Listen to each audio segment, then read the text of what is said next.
There are certain boundaries that I need to set for myself, and I respect and adore so many people, but I gotta do what's best.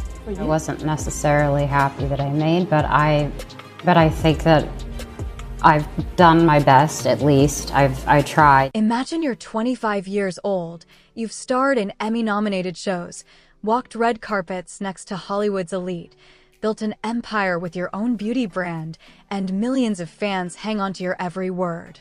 And now, the boy you've loved since your teen years, the same boy the world has shipped you with endlessly, gets down on one knee. For most people, that's the fairy tale ending.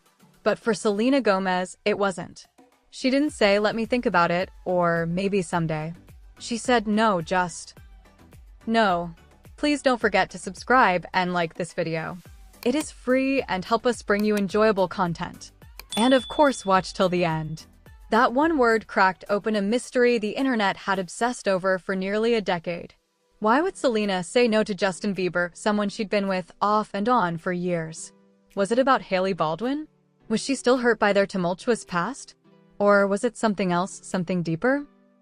In 2025, during a raw, unexpected podcast interview, Selena finally revealed what really happened.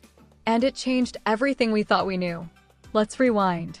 Selena and Justin weren't just another celebrity couple. They were the couple.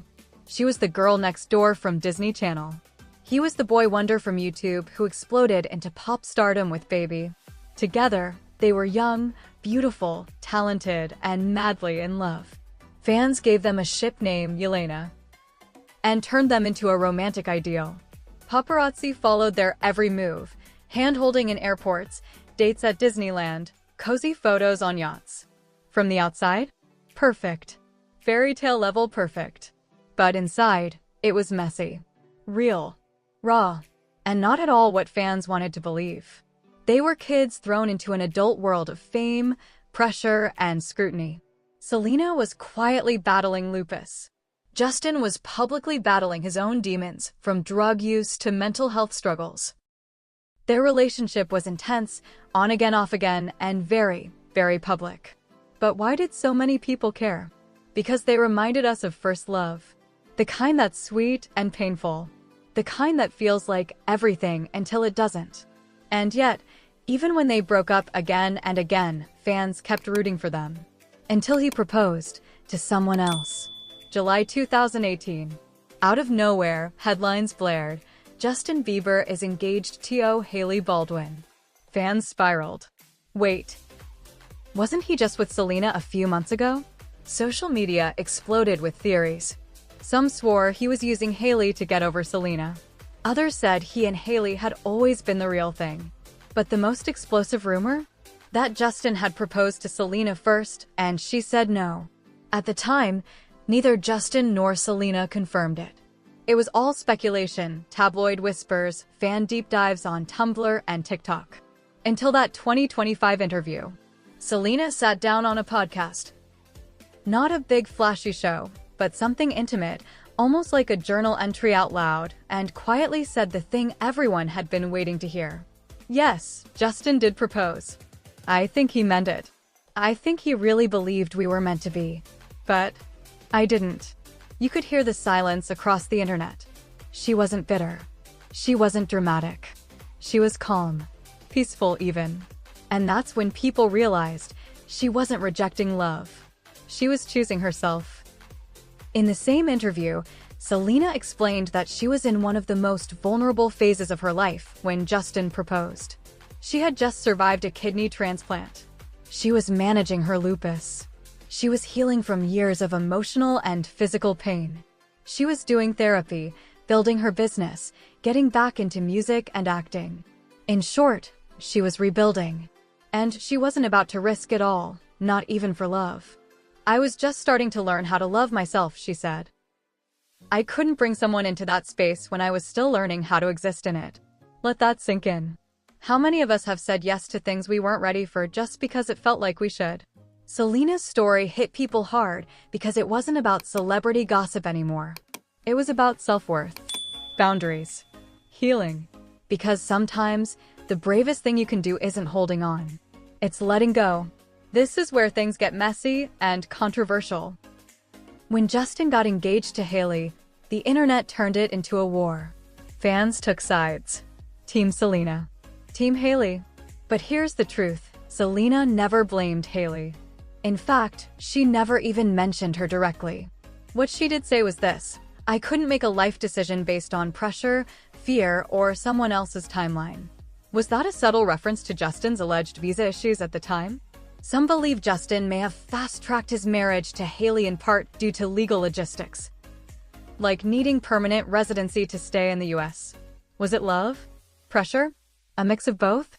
Selena didn't confirm, but her message was loud and clear. She wasn't going to say yes just because the timing looked right on paper. The most shocking part of Selena's interview wasn't what she said. It was how she said it. No tears. No drama. Just maturity.